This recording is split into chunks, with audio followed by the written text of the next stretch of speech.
दुरितापरासि यद्भद्रं तन्न आसु।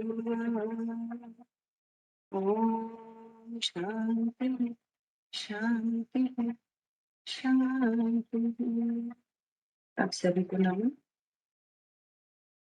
आज हम हठ योग प्रदीपिका पढ़ने जा रहे हैं।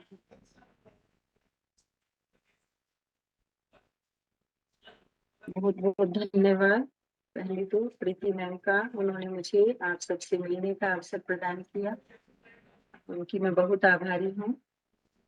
Ma'am, just before starting the session, I just want to introduce you, ma'am, because you have started ji the prayer, तो मैंने आपको interrupt नहीं किया, आप prayer बोल रहे थे इसलिए, so let me ji introduce. Yes. So friends, for our today's post-lunch session, we have invited respected Dr. Sudha Rana, madam. Madam, I welcome you on behalf of UGC HRDC Nagpur and from all the participants of this refresher course. It's an honor to introduce you, ma'am. Dr. Sudha Rana, madam, has done her MA in Hindi and Sanskrit, Masters of Science in Yoga from S. Vyasa University, Bangalore. She has total teaching experience of 26 years in Vivekananda School, Anand Vihar, Delhi. There she is heading Department of Sanskrit. She is the president of Vedic Yoga Samiti and Green Belt for Environment Protection.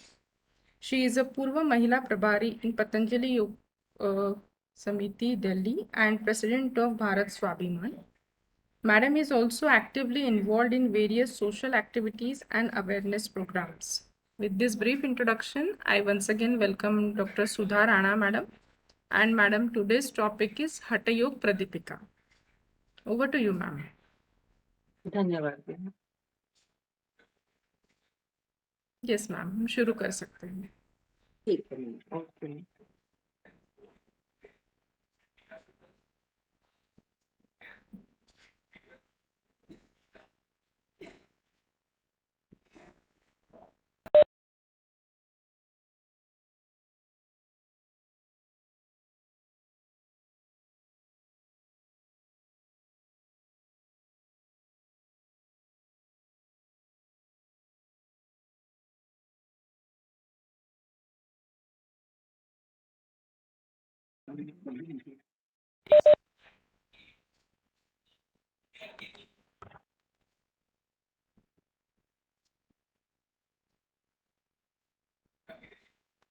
Om Preeti Yes, ma'am, ma'am. आवाज Yes, तो आवाज भी आ रही है और screen भी visible है, ma'am.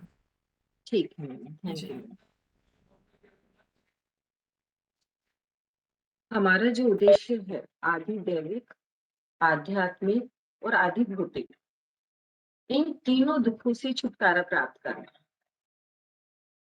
और इनमें 6 दर्शन जो हमारे हैं, उसमें से योग दर्शन, सांख्य दर्शन है जो कर्म योग का करता है प्रतिनिधित्व, उसमें 25 तत्व आते हैं। पहले मैं उनसे आपको थोड़ा सा उसके बारे में बताऊंगी, फिर हठ योग प्रदीपिका की ओर हम चलेंगे, तो जल्दी आपको समझ आ जाए।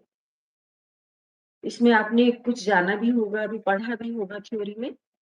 तो हमारे जो सांख्य दर्शन में 25 तत्व आते हैं, उसमें से 24 जो है प्रकृति है हमारी, और एक पुरुष है, तो टोटल 25 हो जाते हैं। उनमें 24 जो है, उसमें से एक महत है बुद्धि, और दूसरा अहंकार ईगो। फिर तीसरा हमारा यही अहंकार भी यहाँ बताया, 3 प्रकार का अहंकार है। एक सात्विक अहंकार होता है जो अच्छे कर्म उत्पन्न करता है। फिर राजस अहंकार होता है जो बुरे कर्म उत्पन्न करता है। फिर तामस अहंकार जो आलस्य, प्रमाद, उदासीनता उत्पन्न करता है। आपने अभी योग में समझे भी होंगे, गीता में, योग दर्शन में 3 गुण होते हैं, सतोगुण, रजोगुण, तमोगुण। तो उसी तरह से उन तीनों गुणों के अंतर्गत ही ये 3 अहंकार होते हैं, 3 प्रकार की बुद्धि होती है, 3 प्रकार के अहंकार होते हैं। तो वही यहाँ 3 अहंकार के बारे में बताया है कि सत अहंकार होता है तो हम श्रेष्ठ कर्म करने की तरफ आगे बढ़ते हैं। रजस होता है तो बुरे कर्म उत्पन्न कराता है, और जब तमस होता है तो हमें आलस्य आता है, उदासीनता आ जाती है। तो फिर आगे बताइए कि इंद्रियां, उसमें दूसरा अहंकार था, तीसरा हमारा जो है मन है। मन इंद्रियों में ही गिना जाता है, कि इंद्रियों के रूप में ही आता है। फिर इंद्रियों में हमारी पंच ज्ञानेंद्रियां हैं और पंच कर्मेंद्रियां हैं। ये भी आपने योग में थ्योरी में पढ़ा होगा। पंच ज्ञानेंद्रियां, नेत्र, घ्राण, घ्राण यानी नासिका, नाक, श्रोत्र, कानों से सुनना हमारा, रसना, जीभ, त्वचा, इसके।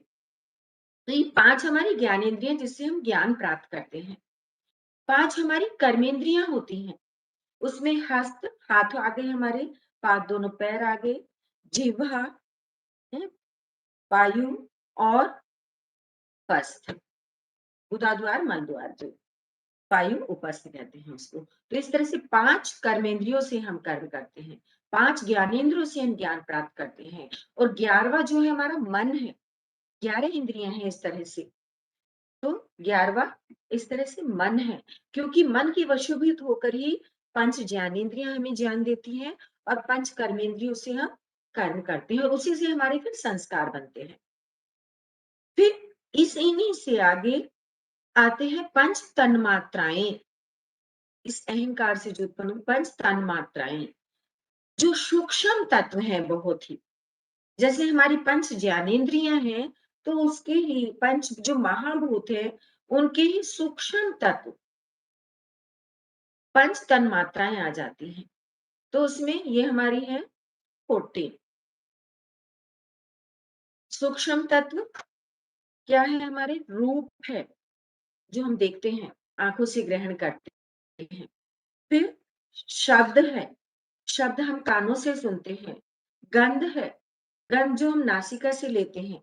ये आई है ना हमारी पंच ज्ञानेंद्रियां, तो उन्हीं के सूक्ष्म तत्व हमारे आ रहे हैं। फिर रस है, जो रसना से हम रस लेते हैं, कड़वा है, मीठा है, हमें जिससे पता चलता है, खट्टा है। फिर स्पर्श, त्वचा के द्वारा हम स्पर्श करते हैं, तो उसकी सूक्ष्मता ये पंच तन मात्राएं कहलाती हैं। इन पंच ज्ञानेंद्रियों की जो सूक्ष्म तत्व हैं, वे पंच तन मात्राएं हैं। तो ये 5 हो गए, ये भी रूप, शब्द, गंध, रस और स्पर्श। फिर पंच महाभूत हैं, जो पंच तत्व हैं हमारे, वो सूक्ष्म तत्व थे, ये महाभूत हैं। इसमें आकाश, आकाश जो कानों से जिसे हम सुन पाते हैं, हमारी आवाज जो है आकाश तत्व में रहती है, क्योंकि आकाश सब जगह है, जहां भी खाली स्थान है वहां आकाश है। वायु, वायु नासिका जिसे हम सूंघ पाते हैं। अग्नि, अग्नि नेत्र, नेत्र से जिसे हम चक्षु से सूक्ष्म रूप होकर देख पाते हैं, रूप को ग्रहण कर पाते हैं। फिर जल, जल से रसना जिससे हम रस ले पाते हैं। और पृथ्वी, घ्राण, पृथ्वी हमारी हो गई सूंघना, जिससे हम सूंघ पाते हैं, त्वचा से स्पर्श कर पाते हैं। तो इस तरह से 5 तत्व हैं, आकाश, वायु, अग्नि, जल और पृथ्वी। इन्हीं से 5 तन्मात्राएं बने हैं, रूप, शब्द, गंध, रस और स्पर्श। और ये हमारी एक महत हो गई, हमारी बुद्धि, एक अहंकार हो गया, और फिर एक हमारी मन इंद्री हो गई मुख्य, और पंच ज्ञानेंद्रियां और पंच कर्मेंद्रियां, जिस मन के वशीभूत होकर हम सब कर्म करते हैं, जिसमें हमारे संस्कार जो है, वृत्तियां, चित्त की जो वृत्तियां होती हैं, वो संस्कार उसमें भरते जाते हैं, और उसी के अकॉर्डिंग फिर हमारी चित्त की वृत्तियां होती हैं, जो आप योग दर्शन में भी पढ़कर आए हैं। योग दर्शन हो गया है ना ma'am? Yes, madam. Yes, Yes, Subhash. ma'am. Yes, ma'am. उसमें आपने काफी पढ़ा होगा। योग है क्या, योग का अर्थ क्या है? वैसे संक्षिप्त रूप से कहा जाए तो आत्मा का परमात्मा से मिलन ही योग है। योग अर्थात जोड़। युज धातु से बना है संस्कृत की। युज समाधौ, कि सही सही जोड़ क्या है उसका हमें ज्ञान होना। तो हमारे शरीर में इन सबका ही जोड़ है, ये सारे ही हैं। 25 तत्व हैं इस तरह से। एक पुरुष है, आत्मा है। तो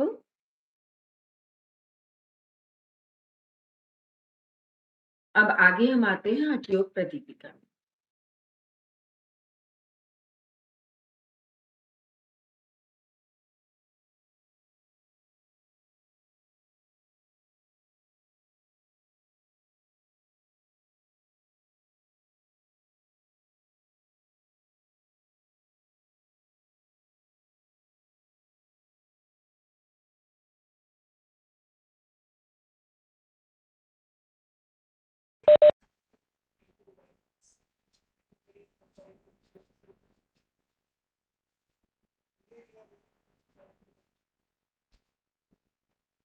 Hello,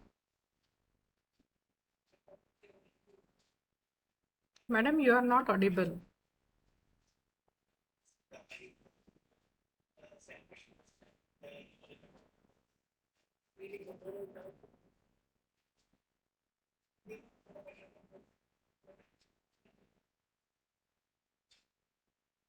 Please wait, huh? Participants, please wait.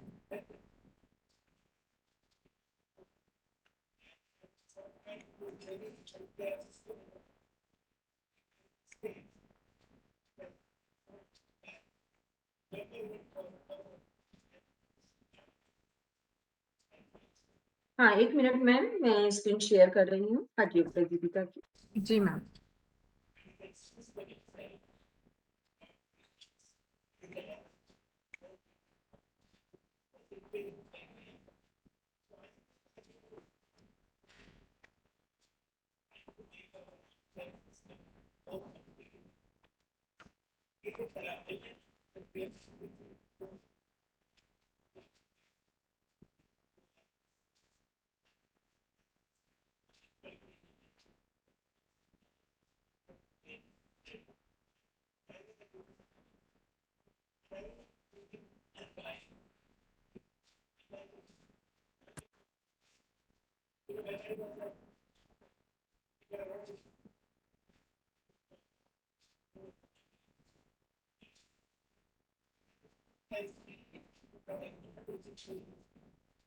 Ma'am, you can share first entire screen and then you minimize it and open your PPT.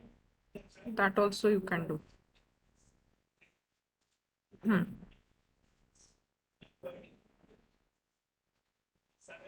Yes ma'am, share पे क्लिक कर दीजिए तो आपकी पूरी स्क्रीन शेयर हो जाएगी।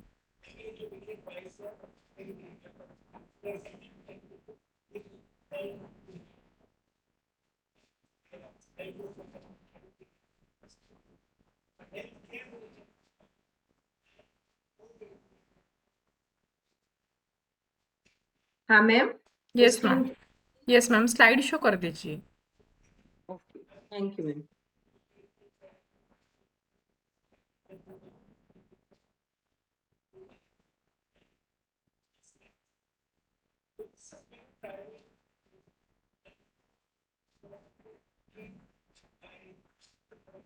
Yes madam. ठीक है मैम। जी। हठ प्रदीपिका। तो हठ, पहले हठ योग क्या है हम ये जानते हैं। हठ प्रदीपिका है हमारी, ये स्व आत्माराम जी की लिखी हुई पुस्तक है। और हठ योग है क्या? कुछ लोग सोचते हैं कि हठ पूर्वक हमें योग करना, हठ पूर्वक, वो नहीं है। इसका अर्थ है, ह का अर्थ होता है हकार। ह अक्षर आया तो इसलिए हकार कहा है इसको। ठ, ठकार, ठ अक्षर है, 2 अक्षर हैं इसमें। तो ह हम योग करते हुए आए तो आपने जाना होगा वहां पर कि 2 प्रकार की हमारी जो है नाड़ियां होती हैं। मुख्य नाड़ी जो है, सूर्य नाड़ी और चंद्र नाड़ी के बारे में आपने जाना होगा कि अनुलोम विलोम प्राणायाम भी आपको कराया गया होगा। तो उसमें कि राइट नोस्ट्रिल क्या है, सूर्य स्वर है, और लेफ्ट नोस्ट्रिल जो है वो चंद्र स्वर होता है। ये हम उसमें पढ़ के आई होंगी योग दर्शन में भी, और आपको प्राणायाम कराते हुए भी ये चीजें बताई होंगी। तो हठ योग है क्या? ह से हकार अर्थात सूर्य नाड़ी है। हमारे जो लेफ्ट नोस्ट्रिल है, हम वहां से श्वास लेते हैं तो सूर्य नाड़ी है वो, और दाईं तरफ है ये, राइट साइड है। और पिंगला, पिंगला नाड़ी भी इसको कहा जाता है, जो राइट साइड हमारी आती है वो पिंगला नाड़ी कहलाती है। और यमुना भी कहा जाता है इसको, कहते हैं गंगा यमुना और सरस्वती, त्रिवेणी, तीनों का संगम हमारे यही है शरीर में ही। हमारे वेद भगवान तो यहाँ तक कहते हैं कि यथा पिंडी तथा ब्रह्मांडे, जो इस पिंड में है वही इस ब्रह्मांड में है। तो अंदर भी त्रिवेणी है।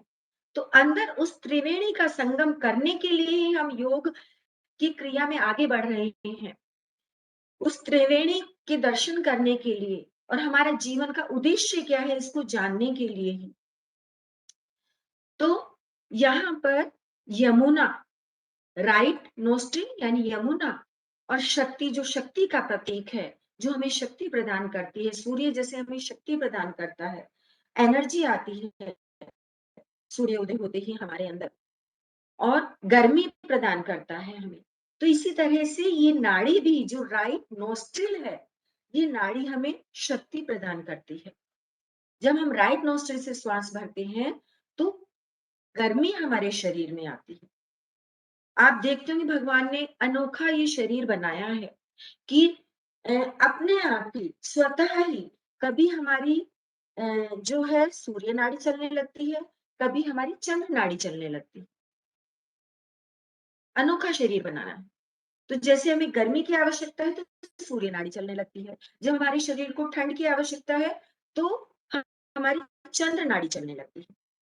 सूर्य गर्मी का प्रतीक है, चंद्र शीतलता का प्रतीक है। तो इसी तरह से हमारे अंदर भी उसी तरह से नाड़ी काम करती है। अब जैसे यहाँ भी ठकार में चंद्र, ठ चंद्र के लिए कहा गया है यहाँ।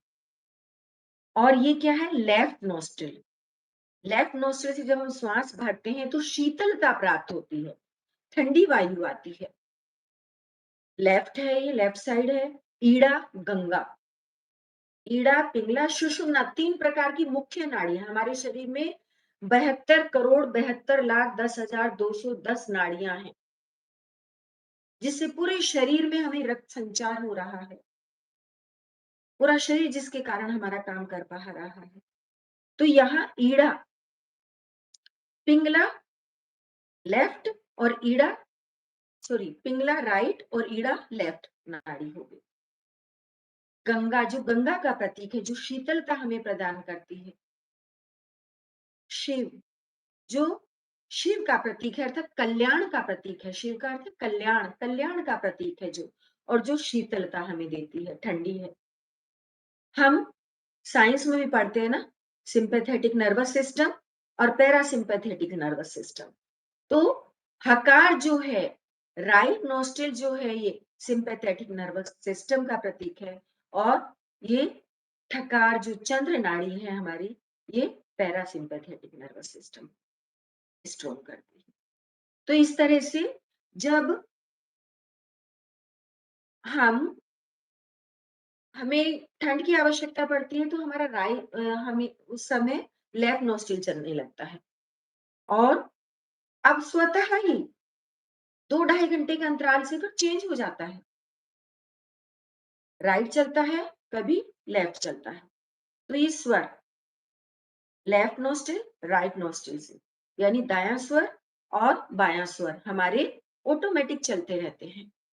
हमें पता भी नहीं चलता कि हमारे स्वर, जब हम कभी भी देखेंगे, महसूस करेंगे, तब हमें पता चलेगा। यहाँ हम नेति करते हैं तो तब देखते हैं किस तरफ का हमारा स्वर चल रहा है, फिर उसी तरफ से हम नेति करते हैं। जल नेति, सूत्र नेति के बारे में भी थोड़ा सा आपको बताया गया होगा।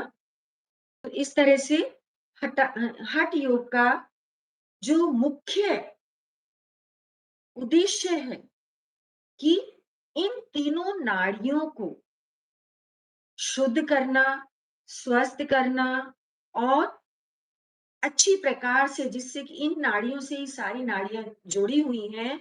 तो ये तीनों नाड़ियां हमारी मुख्य हैं, जो हमें जैसे गंगा यमुना हमें दिखाई देती है, सरस्वती दिखाई नहीं देती। इसी तरह से ईड़ा पिंगला नाड़ी जो हमारी है, राइट और लेफ्ट नोस्ट्रल से हमें पता चलता है कौन सा स्वर है, लेकिन सुषुम्ना नाड़ी है एक जो बीच में है, जो यहाँ मिलती है ऊपर आकर, भ्रुकुटी जहाँ बिंदी लगाते हैं उससे नीचे के स्थान पर आज्ञा चक्र पर जो मिलती हैं तीनों, नीचे मूलबंध लगाते हैं हम, और सबसे नीचे जो हमारा मूलाधार चक्र है वहां जुड़ी होती है, और वहां से फिर भी अलग हो जाती हैं तीनों नाड़ियां, और फिर जब ऊपर आती हैं तो लेफ्ट नोस्ट्रल राइट नोस्ट्रल यानी पिंगला और ईड़ा नाड़ी, इस तरह से ये भ्रुकुटी पर आकर तीनों मिल जाती है, सुषुम्ना बीच में है, तो ये तीनों आकर यहाँ पर मिलती है। तो इनकी शुद्धि करना ही हठ योग का उद्देश्य है कि इनकी शुद्धि की जाए, और इनकी शुद्धि के लिए हठ योग प्रदीपिका में चतुरंग योग है। चतुरंग अर्थात 4 अध्याय हैं इसके। प्रथम अध्याय है, प्रथम अध्याय में इन्होंने आसन दिए हैं, किन आसनों के द्वारा हम शरीर को अपने स्थिर कर सकते हैं, फ्लेक्सिबल कर सकते हैं, देर तक बैठ सकते हैं। और उसके बाद फिर दूसरा इन्होंने अध्याय दिया है कुंभक का। कुंभक को प्राणायाम भी कहते हैं, यहाँ इन्होंने इसको नाम कुंभक दिया है। तो इन्होंने वैसे 84 करोड़ योनियां कही जाती है, 84 लाख योनियां कही जाती है, तो 84 लाख योनियों में 84 लाख ही आसन है। घेरण मुनि ने 84 लाख आसन बताए हैं, और उसमें बताया कि 84 आसन मुख्य हैं, और उसमें से फिर उन्होंने कहा है कि 32 आसन ही मुख्य हैं, लेकिन स्व आत्माराम जी ने हठ योग प्रदीपिका में 15 आसन मुख्य बताए हैं, और इन 15 आसन में से भी 4 आसन मुख्य बताए हैं। अभी हम उस पर चलेंगे फिर। तो ये 15 आसन है यहाँ पर, मुख्य आसन 11 ही हैं, और सिद्धासन के अंदर ही 4 आसन और आ गए, वो अभी आगे वहां ले चलूंगी मैं। फिर इस तरह से कुंभक 8 कुंभक बताए हैं, ये प्राणायाम है, और इसी में षटकन भी बताए हैं। फिर तीसरा अध्याय मुद्रा का आता है, इसमें 10 मुद्राएं बताई हैं, और फिर चौथा अध्याय जो है नादानुसंधान है, कि किस तरह से हमारी जो 3 ग्रंथियां हैं, किस तरह से योग करने से वह खुलती हैं, और किस तरह से अनहद नाद को हम फिर सुन सकते हैं, स्वयं अपनी आत्मा को जान सकते हैं, और आत्मा के साथ क्या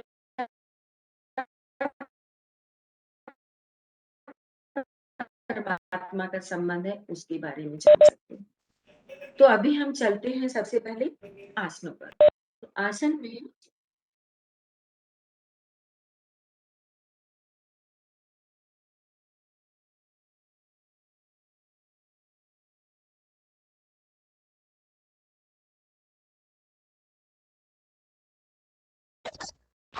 मैंने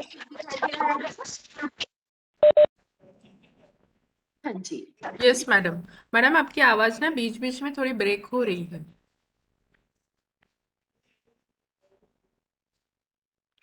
मैम नेट की अभी ठीक है मैम, बहुत कम समय के लिए थोड़ा ब्रेक हो रहा था बीच में। पार्टिसिपेंट्स आपको भी हो रहा है कि मेरे तरफ ही कुछ इश्यू है, एक बार कंफर्म मैम हो रहा बताइए। है। हो रहा है मैम, आवाज ब्रेक हो रहा है। बरं ओ ठीक है मैडम, आप कंटिन्यू करिए, देखते हैं फिर। ठीक है, जी। ठीक है मैम। तो अब इसमें प्रथम उपदेश जो है स्वास्तिक आसन है। इसमें आसन आए हैं, आसनों पर हम सबसे पहले चलते हैं। आसन आप पतंजलि योग सूत्र में भी पढ़ के आए हैं। उन्होंने एक ही सूत्र दिया है, स्थिरम सुखम आसन, कि जिस आसन में स्थिरता पूर्वक सुख पूर्वक हम बैठ पाए। फिर दूसरा सूत्र उसका क्या है, प्रयत्न शैथिल्यम, कि कोई आराम से बैठ पाए, कोई हमें उसमें रुकावट ना हो, परेशानी ना हो। तो इन आसन किस लिए दिए इन्होंने, कि इन्हीं को जिससे हम स्थिर पूर्वक देर तक बैठ पाए और आगे प्राणायाम, मुद्राएं और अवस्थाओं में पहुंच सके। तो इसलिए सबसे पहले इन्होंने आसन को रखा है। आसन इन्होंने दिए हैं, 15 आसन है मुख्य रूप से इनके। स्वास्तिक आसन है। स्वास्तिक आसन में दायां पैर ऊपर रखा, बायां नीचे रख लिया है और इसमें बैठ जाना। ये स्वास्तिक आसन है। आसन तो आप बहुत सारे जान के आए होंगे, अभी सीख कर भी आए होंगे सुबह के समय प्रैक्टिकल। अगर चाहेंगे तो कल मैं करके भी बता दूंगी आपको सारे आसन एक बार। गोमुख आसन, ये भी आपने देखा होगा, एक पैर नीचे जाता है और फिर दायां हाथ जो पैर ऊपर है उसी को लेते हैं। इससे क्या है, हमारी पूरी ये जो चक्र है पूरे एक सीध में आ जाते हैं और बैठने की स्थिति सीधी हो पाती है। नाभि से नीचे वाले रोग भी इससे ठीक होते हैं। तो ये गोमुख आसन है। गाय के मुख का आकार पैरों का हो जाता है, इसलिए इसको नाम गोमुख आसन दिया है। फिर आगे हमारा आसन आता है वीरासन। पद्मासन में बैठ गए और इस तरह से पैरों को और अधिक हमने पास में ले लिया है। एड़ियां बिल्कुल हमारे पंजे बाहर निकल गए हैं और एड़ियां बाहर आ गई हैं। ये वीरासन कहलाता है। इससे वीरता हमारी बढ़ती है। फिर एक आसन है कूर्मासन। कूर्म की तरह की हमारी आकृति हो जाती है इसमें। दो है इसके भाग कूर्मासन के, फर्स्ट कूर्मासन और सेकंड कूर्मासन। इस तरह से दो आसन है। इसके बाद फिर आता है हमारा नेक्स्ट आसन कुक्कुट आसन। इसमें भी पद्मासन में बैठ गए, बीच से हमने हाथ निकाल लिए और हाथों के सहारे फिर हम ऊपर उठ गए। कुक्कुट आसन, कुक्कुट मुर्गे को कहते हैं। फिर आगे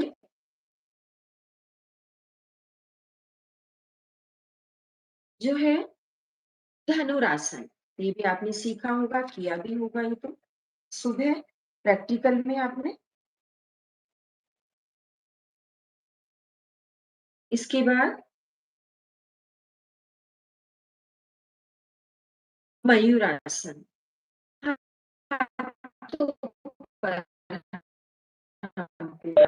यहाँ कोहनी को हमने पेट की दोनों तरफ लगा दिया, नाभि की दोनों तरफ, और बिल्कुल पंजों पर हम एक सीध में आ गए।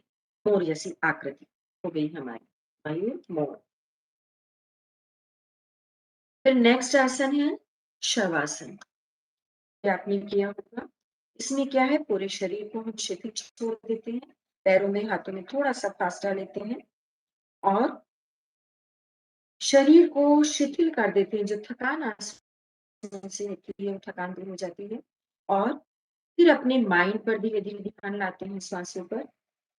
उससे अपने माइंड को भी रिलैक्स करते हैं। इसको मृतासन भी कहा गया है। इसका नाम योग प्रदीपिका में स्वात्माराम जी ने मृतासन भी दिया है। फिर इसके बाद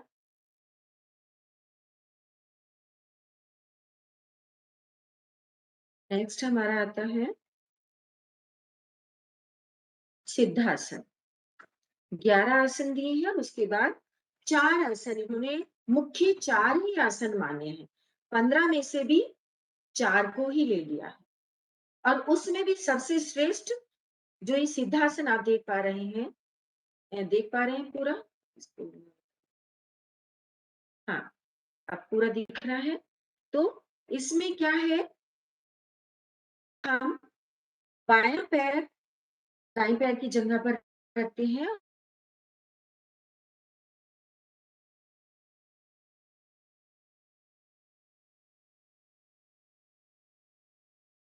कार्य करके भी दिखा दूंगी आपको।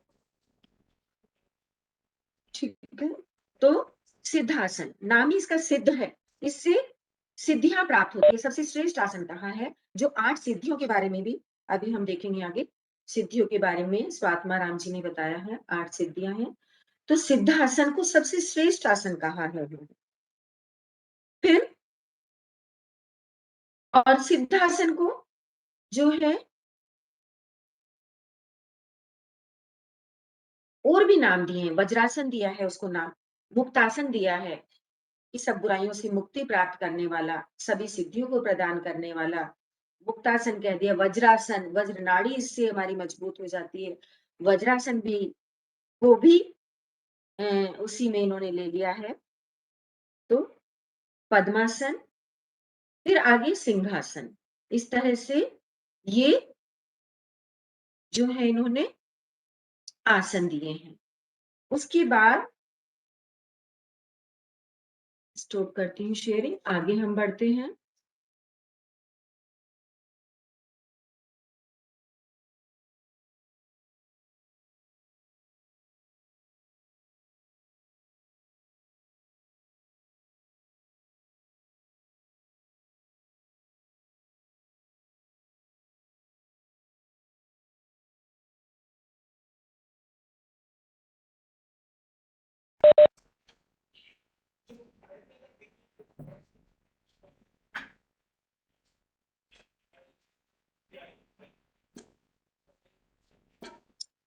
अब हम इस तरह से अभी हमने आसन जाने पूरे। तो ये हमारा प्रथम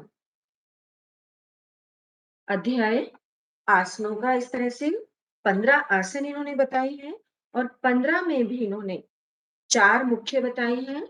सिंहासन, पद्मासन, सिद्धासन और एक है भद्रासन। 4 मुख्य बताए हैं और चारों में भी एक मुख्य बताया है कि सिर्फ सिद्धासन, सिद्धासन में ही देर तक बैठकर हम प्राणायाम, मुद्राएं और नादानुसंधान करें। तो इस तरह से ये 15 आसन हमने जाने। प्रथम अध्याय हमारा यहाँ पर समाप्त होता है। तो यही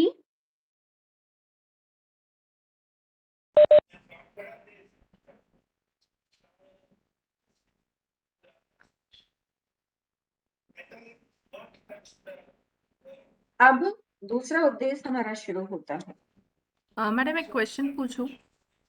जी मैम। मैडम ये 15 को ही कैसे उन्होंने on the basis of what they have importance ऐसे इसको ही क्यों दिया है 15 को, और 15 में से भी उन्हीं चारों को क्यों दिया है?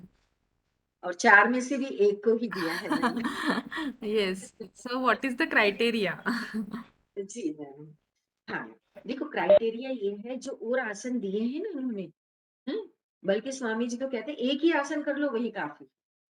और योग दर्शन में भी आप पढ़ के आए हो, योग दर्शन में कोई आसन नहीं दिए, सिर्फ 2 सूत्र दिए हैं उन्होंने।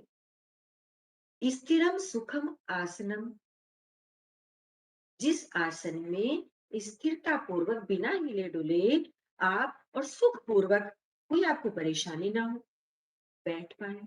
प्रयत्न शैथिल्य, कोई प्रयत्न ना करना पड़े, आराम से आप घंटों घंटों उसमें बैठ सके, बिल्कुल ना हिले, जमीन पर नीचे हम बैठ सकते हैं? नहीं, है ना? 1 घंटा 2 घंटा बैठ सकते हैं क्या एक आसन में? नहीं। तो ये जो है दूसरे आसन जो दिए हैं ना, ये आसन पहले हमारे अपने शरीर को फ्लेक्सिबल करने के लिए, रोगों के निवारण करने के लिए, कहीं भी अकड़न है शरीर में उसको दूर करने, कमर को, रीढ़ हमारी आधार है, सीधा रख के हम बैठ, इसलिए पहले ये सारे आसन हमें फ्लेक्सिबल करने के लिए। कहीं भी शरीर में अकड़न है एक तरह से, नहीं बैठ पाएंगे। जितनी कम अकड़न होगी, जितनी फ्लेक्सिबिलिटी अधिक होगी, हम उतना ही देर तक एक उसमें बैठ पाए। बच्चे को बिठा दो, बच्चा बैठ जाता है, उसमें फ्लेक्सिबिलिटी बहुत होती है। छोटा बच्चा जो बिस्तर पर ही होता है 1-2 महीने लेटा रहता है, उसको कोई पेट की बीमारी नहीं होती, हम लेट जाएं तो क्या हालत हो जाएगी। तो सबसे पहले आसनों को हमारे शरीर की, मुख्य रूप से शरीर की फ्लेक्सिबिलिटी के लिए, शरीर को स्वस्थ करने के लिए, बाहर के ढांचे को स्वस्थ करने के लिए इन आसनों को बताया है। 84 लाख योनियां हैं, 84 लाख आसन हैं। उनमें से इन्होंने 15 को लिया है और 11 को इन्होंने कि ठीक है इस ढांचे को ठीक करने के लिए जिससे हम देर तक करें। फिर उसके बाद में इन्होंने 4 को ले लिया है। 4 में आ गए सिद्धासन इनका, पद्मासन, सिंहासन, भद्रासन। ये लास्ट के जो 4 हैं या शवासन के बाद के जो आसन लिए हैं, ये 4 आसन इन्होंने लिए हैं। अब इनमें भी सबसे पहले नाम सिद्धासन का दिया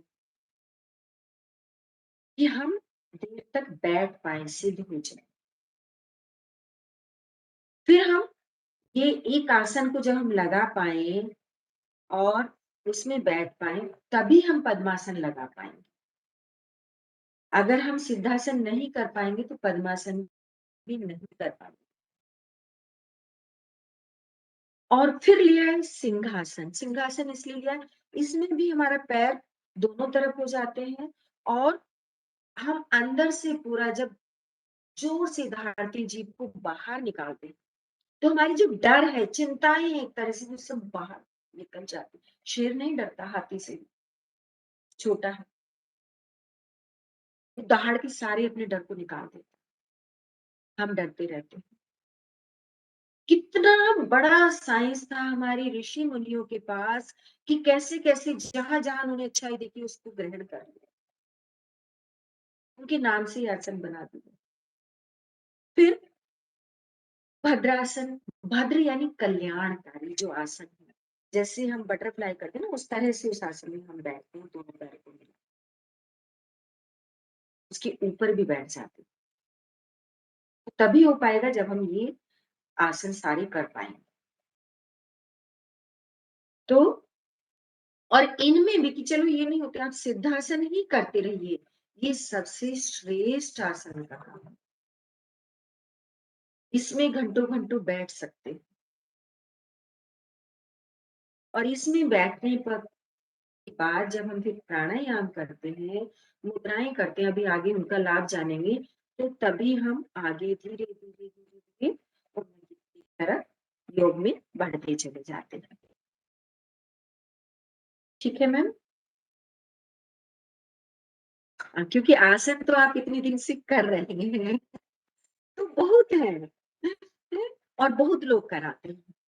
और मुख्य जो योग का उद्देश्य है, आप लोग उस तरफ जाना चाह रहे हैं, इसलिए 15 दिन का रिफ्रेशर कोर्स पूरी थ्योरी के साथ कर रहे हैं। बहुत सौभाग्यशाली लोगों को ये अवसर मिलता है और मैं सौभाग्यशाली हूँ कि आपको मेरा भी रिवाइज हो रहा है आपके कारण। बहुत बहुत धन्यवाद है आप सभी को। अब आगे आते हैं हमारी प्राणायाम, प्रथम उपदेश के बाद।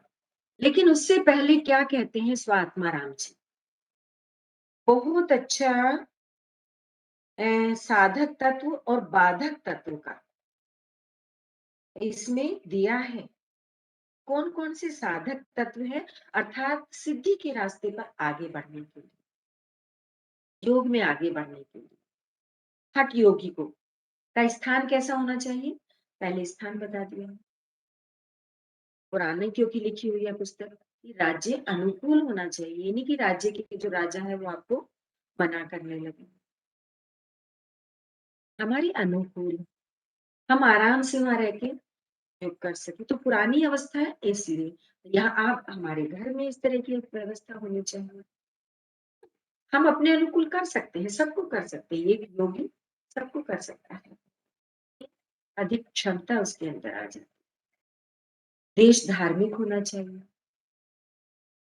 जहां हम कर रहे हैं, तो ये नहीं कि उस स्थान पर क्या है गाने चला रहे हैं, आजकल के डांस कर रहे हैं और ये आप बैठे हैं आसन में।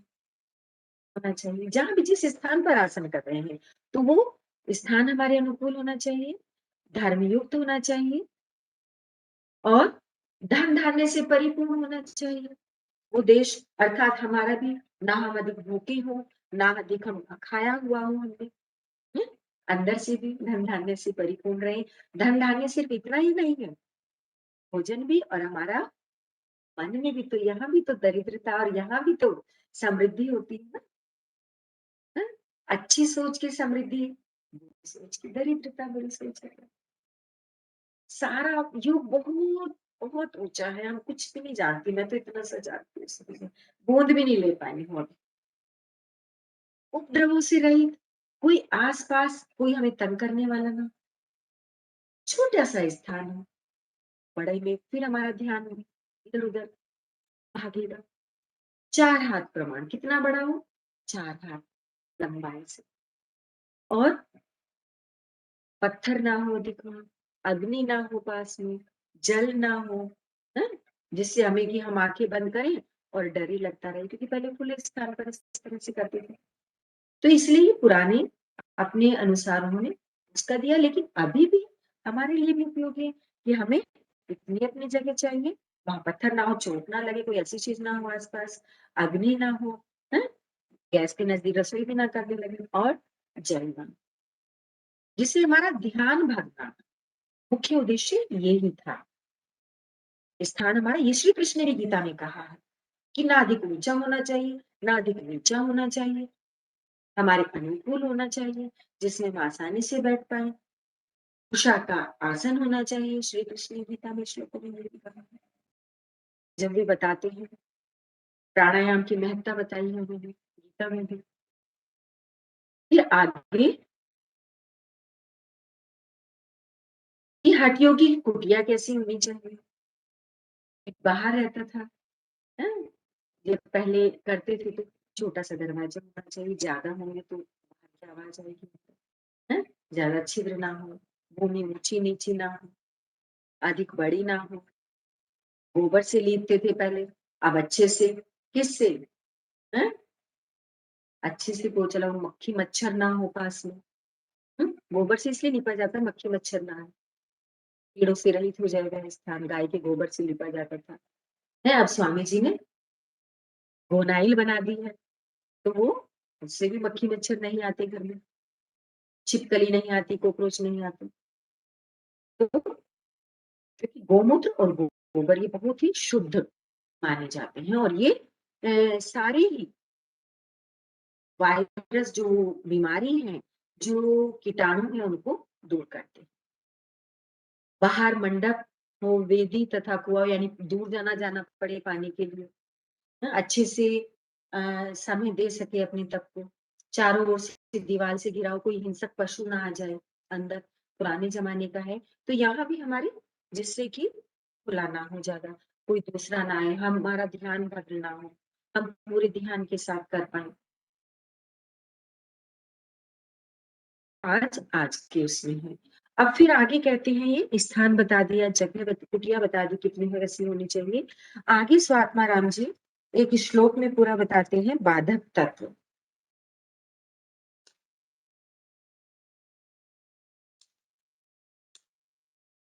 कौन से बाधक तत्व हैं? सामने आपके आ रहे हैं, हिंदी में ये दिए हुए हैं, बाधक तत्व और साधक तत्व।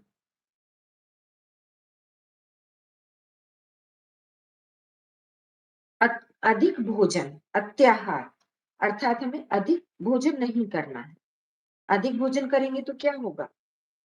हम देर तक बैठ नहीं पाएंगे, भारी होगा हमारा पेट। उसके साथ ये भी बताते हैं कि आहार भी कैसा हमारा होना चाहिए, आहार के बारे में। तो भोजन अधिक नहीं लेना है, अधिक प्रयास नहीं करना, अधिक हम मेहनत अधिक करेंगे, अधिक थक जाएंगे, तो हम देर तक बैठकर साधना, मुद्रा और प्राणायाम नहीं कर पाएंगे। तो इसलिए अधिक परिश्रम भी, अपने शरीर से अधिक परिश्रम हमें नहीं करना चाहिए। फिर आगे कहते हैं, प्रजल, अधिक बोलना नहीं चाहिए, अधिक बातें गप्पे मारते रहेंगे तो उससे भी हम समय नहीं दे पाएंगे योग। नियम आग्रह, नियम आग्रह में हमारा जो है कि नहीं मैंने तो ठंडे पानी से नहाना है, सर्दी, हम बीमार हो जाएंगे, फिर हम देर तक साधना नहीं कर पाएंगे। फिर जनसंघ, अधिक लोगों के संपर्क, जनसंघ का मतलब है अधिक प्रशंसा और अधिक निंदा, कोई निंदा करे या प्रशंसा करे, ये श्री कृष्ण कहते हैं। प्रिय निंदा आत्म संस्तुति है, कि निंदा और आत्म संस्तुति में समान बने रहे, वही स्वास्थ्य है। तो यहाँ कहते हैं कि लोग के साथ अधिक संपर्क करेंगे, कोई निंदा करेगा, कोई हमारी प्रशंसा करेगा, तो उससे हम ना अधिक प्रभावित हो, ना निंदा से ना प्रशंसा से। फिर कहते हैं लोल्यम, मन की चंचलता, हमारा मन अधिक चंचल नहीं होना चाहिए। फिर आगे कहते हैं कि इस तरह से 6 ये बाधा को उत्पन्न करने वाले हैं जो हमें योग में आगे बढ़ने के लिए रुकावट पैदा करते हैं। फिर कहते हैं साधक तत्व, जिससे हम सिद्धि को प्राप्त कर सकते हैं, जो सिद्धि में आगे हमें ले जा सकती है। हमारे अंदर उत्साह होना चाहिए, साहस होना चाहिए, धैर्य होना चाहिए, तत्व ज्ञान, सही सही ज्ञान होना चाहिए, क्या सही है क्या गलत है इसका हमें ज्ञान होना चाहिए। फिर संकल्प करें, इस संकल्प में स्वामी जी भी बार बार कहते हैं विकल्प रहित संकल्प करना है, कि वो टूटे ना। फिर जैसे आज जैसे करवा चौथ का व्रत रखा है तो पूरा दिन क्या है, व्रत रखना है, कुछ नहीं खाना है, ये संकल्प ले लिया ना, पूरा दिन चल रहा है संकल्प लेने से। इसी तरह से हमने संकल्प ले लिया कि हमें योग में आगे ही बढ़ना है, पीछे नहीं जाना, तो संकल्प टूटे ना कि डेली हमें योग करना है। जनसंग परित्याग, वही यहाँ क्या था, जनसंग संपर्क बाधक होता है, और परित्याग करने पर हम साधक हो जाता है। संकल्प करने पर मन की चंचलता कम हो जाती है। नियम का आग्रह नहीं करते, तत्व का सही सही ज्ञान हम प्राप्त कर पाते हैं, क्योंकि एक ही नियम के पीछे पड़ नहीं है हमें करना, हमें सही और गलत का ध्यान करते हुए तत्व ज्ञान को प्राप्त करते हुए आगे बढ़ना, धीरता के साथ बढ़ना, धैर्य रखना है। तो इस तरह से 6 बाधक तत्व बताते हैं आत्माराम जी, और 6 साधक तत्व बताते हैं कि अगर इन बाधाओं से हम दूर रहें और इन साधक को हम जीवन में अपनाएं, सदैव उत्साह से भरे रहें, साहस से भरे रहें, धीरता से भरे रहें, सही और गलत क्या है उसको जानकारी प्राप्त करते रहें। हमारा उद्देश्य क्या है, मुख्य उद्देश्य जो तत्व ज्ञान की प्राप्ति है, रित सत्य क्या है उसको जानना, तो और संकल्प के साथ जनसंघ का जितनी आवश्यकता हो उतना ही हम संग करें, अधिक से हट जाए। फिर आगे कहते हैं ये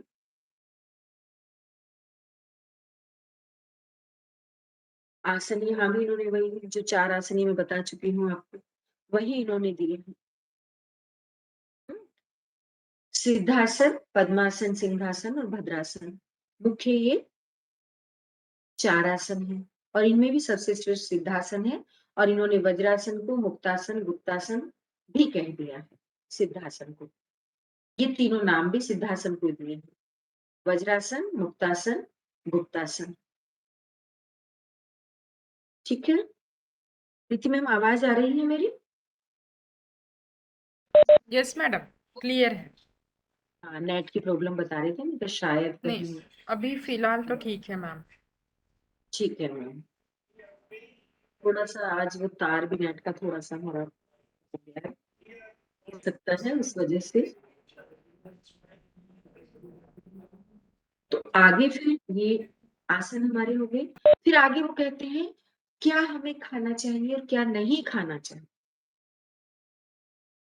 एक श्लोक में पथ्य बताते हैं, एक श्लोक में अपथ्य बताते हैं। अपथ्य क्यों सा नहीं खाना चाहिए, खाएंगे तो क्या होगा, कटु खाएंगे कड़वा, अम्ल खाएंगे, तिक्त खाएंगे तीखा, नमकीन, गरम, हरी शाक, जो अगर उसमें वो बादी होते हैं, जैसे पालक है तो उस तरह की अगर भाजी खाएंगे, खट्टी भाजी खाएंगे हम, तेल अधिक करेंगे, सरसों, मध्य, मछली, मांस, दही, छाछ, कुल्फी, काल, खल्ली, हींग, इस तरह के, लहसुन, इनको भी क्या कहा गया है?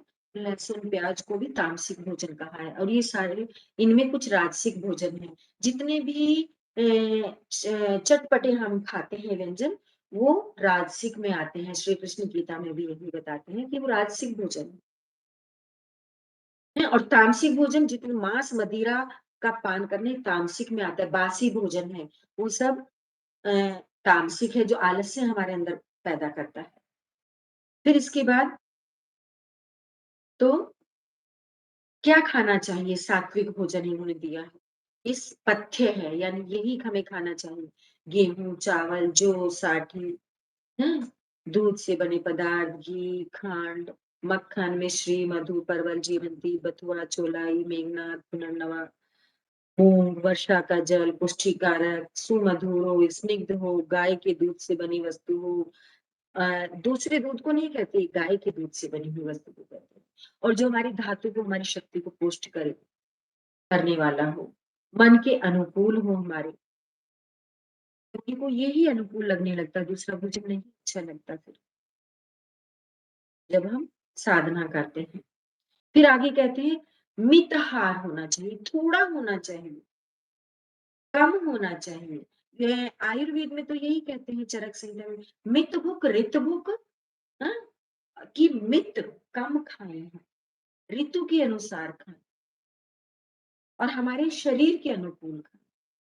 हित भुक, हमारे हित के लिए जो अच्छा है, वो तीन बताते हैं, हित भुक, मित भुक, ऋत भुक। ऋतु के अनुसार खाएं, जो ऋतु में फल आते हैं वही हमें खाने चाहिए, वो हमें अधिक लाभ देते हैं। और वही भोजन खाना चाहिए जो जिस ऋतु में हमें सब्जियां मिलती है, वही सब्जियां खानी चाहिए। तो लेकिन उसके साथ साथ क्या, स्निग्धता हो उसमें, क्योंकि जब योग साधना करते हैं तो थोड़ी गर्मी पैदा होती है शरीर में। ये स्निग्ध भोजन हो, चिकनाई से युक्त हो, थोड़ा मधुर हो, मीठा हो, ईश्वर को अर्पित किया हुआ हो। चार बताई हैं उन्होंने चीजें। स्निग्ध हो, यानी चिकनाई से युक्त हो, मधुर हो, ये जरूरी नहीं कि चीनी हम खा रहे हैं, मधुर, मधुरता का मतलब हमारे केले में भी मिठास है, हमारे भोजन में, सब्जी में, फलों में मिठास होता है, कि मधुर हो और ईश्वर को अर्पित किया हुआ। जब भी हम खाएं तो पूर्ण समर्पण के साथ खाएं। भगवान का नाम ही, भगवान ये भोजन तुझे ही, तूने ही दिया है। श्री कृष्ण ने भी एक, ब्रह्मा अर्पणम ब्रह्म हवि ब्रह्माग्नम ब्रह्मणाहुतम ब्रह्मेव तेन गंतव्यम ब्रह्म कर्म समाधिना, कि सब कुछ परमात्मा को अर्पित करके ही, हे अर्जुन तू कर, सब उसका ही है। तो कि भगवान को अर्पित किया हुआ भोजन, पहले उसको अर्पित करें, फिर हम खाएं। जिसने दिया है उसका धन्यवाद करके खाएं। चतुर्थांश कम, जितना हमारे शरीर को आवश्यकता है, उससे चौथाई भाग कम हमें भोजन खाना चाहिए। खाली रहेगा तो और अच्छे से हम प्राणायाम कर पाएंगे, षट क्रिया कर पाएंगे, तो मुद्राएं कर पाएंगे, देर तक बैठ पाएंगे, हमारा शरीर का हल्कापन रहेगा, जिसकी आगे ध्यान में आवश्यकता होती है। आगे फिर कहते हैं मिताहार भोजन लेना चाहिए, अपने पथ्य लेना चाहिए, अपथ्य को नहीं हमें लेना चाहिए। योग साधना में जो अपथ्य है उसे नहीं खाना चाहिए। अब लेकिन वो कहते हैं, दूसरा उपदेश हमारा आता है प्राणायाम विधि, है दूसरा उपदेश। उपदेश अर्थात अध्याय, अध्याय को उन्होंने उपदेश नाम से दे दिया। जैसे उसमें तुलसीदास जी ने कांड नाम दे दिया है, बाल कांड, अयोध्या कांड, इस तरह से कांड दे दिए हैं अध्याय को। इसी तरह से इन्होंने चार अध्याय दिए। तो पहला अध्याय हमारा आसन का था, अब दूसरा अध्याय हमारा प्राणायाम का चल रहा है। उसमें पहले कैसा खाना चाहिए, कैसा नहीं खाना चाहिए, किस तरह से एक साधक को रहना चाहिए, कैसे जो बाधा को उत्पन्न करने वाले,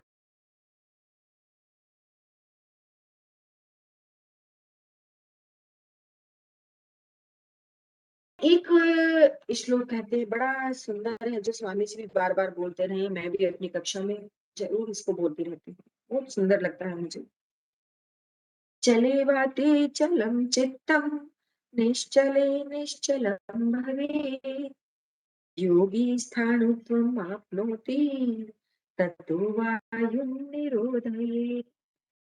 प्राणायाम में सबसे पहले कहते हैं कि जैसे वायु चलती है ना, मन भी इस तरह से हमारा चलायमान है। और जब हमारा चित्त, हमारा मन शांत होता है, प्राणायाम करने से हम वायु को प्राणायाम करते, प्राणों का आयाम। पतंजलि ऋषि का आपने योग दर्शन में सुना होगा, जो प्राणायाम का मुख्य प्राणायाम अशुद्धि अक्षय ज्ञान दीप्तिरा विवेक ख्याति, कि प्राणायाम क्या है, अशुद्धि को दूर कर देता है और धीरे धीरे हमें ज्ञान की तरफ बढ़ाता जाता है। लेकिन और इसी तरह से मनुस्मृति में भी प्राणायाम की महत्ता को बताते हैं।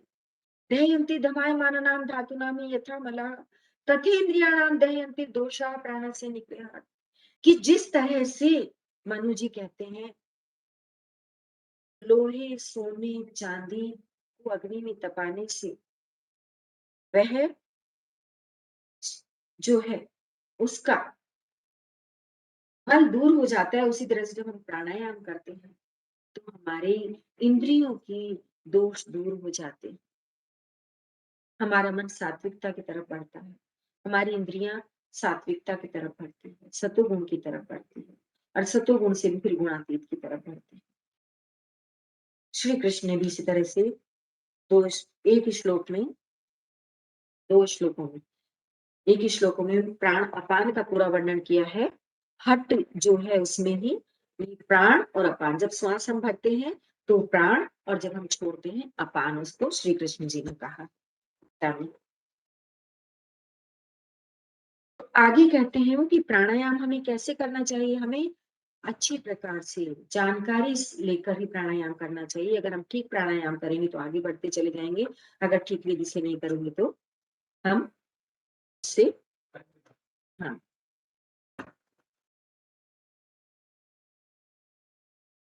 तो इस तरह से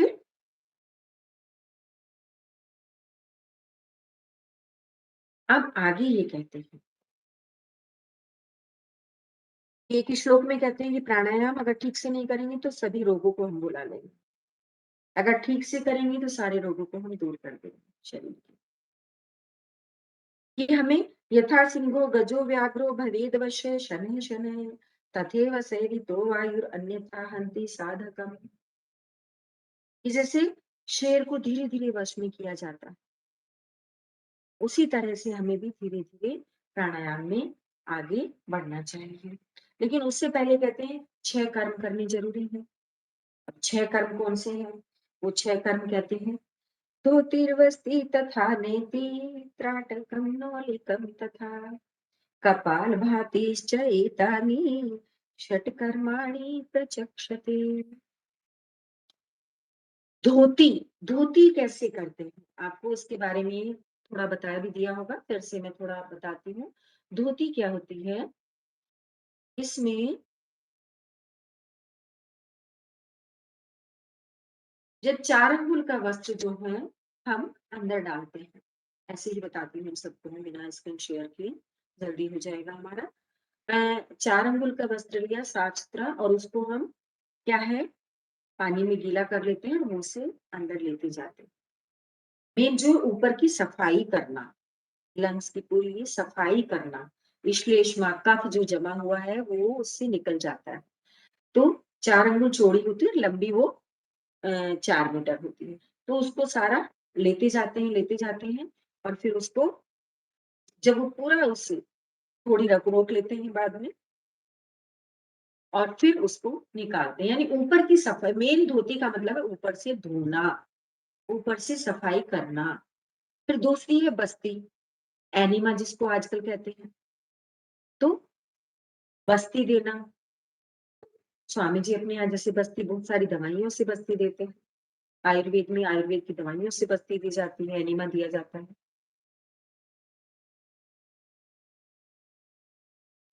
नेति, ये आपको बता दिया होगा। एक नाक से पानी डालते हैं, दूसरे से निकालते हैं। हैं? जो स्वर चल रहा है, अभी जैसे मैंने बताया हठ योग, है? दायां स्वर बायां स्वर, जो स्वर चल रहा है पहले वो देखते हैं और उसी तरफ से जल डालते हैं, दूसरी तरफ से निकलता जाता है। फिर इसी तरह से सूत्र नीति होती है, धागे से भी होती है, आजकल रबड़ से करते हैं, एक से डाला है, मुख से निकाला है उसको, और ये नाक के पूरा स्थान को साफ किया जाता है, कफ से भरा हुआ जो रहता है। फिर त्राटक, त्राटक क्या होता है? एक स्थान पर, एक केंद्र पर, एक केंद्र बिंदु पर लगातार देखते जाना आंखों से, तो त्राटक कहलाता है। सूर्य त्राटक भी होता है, दीपक त्राटक भी होता है, या किसी एक बिंदु पर भी त्राटक करते हैं, लगातार एकाग्रता के साथ, कंटिन्यू कंसंट्रेट, एक बिंदु। फिर नोली, नोली पेट की है, मध्य, इसमें भी 3 प्रकार की होती है नोली। पेट को पूरा बीच में कर लेना, दाईं तरफ घुमा लेना, पेट को पूरा बाईं तरफ खाली हो जाए, फिर बायां तरफ घुमा लेना, दायां तरफ बिल्कुल खाली लगे, सारा पेट दाईं तरफ आ जाए। तो ये नोली क्रिया, पेट को घुमाना पूरा, फिर पूरी तरफ घुमा देते हैं। इन्होंने 3 नोली बताई हैं, मध्य नोली, वाम नोली और दक्षिण नोली। दाएं बाएं कह दिया है, मध्यम बीच में कह दिया। अब कपालभाति, कपालभाति जो इनका आता है, यहाँ कपालभाति किस में लिया है? षटकर्म में लिया है, प्राणायाम में नहीं लिया है स्वात्माराम जी ने। इसको क्या है? तेज गति से बाहर श्वास को छोड़ते जाना, ये आपने सीखा ही होगा उसमें। फिर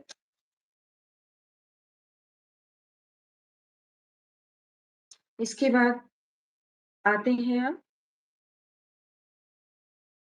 कपालभाति भी, इन्होंने 3 तरह की कपालभाति बताई है।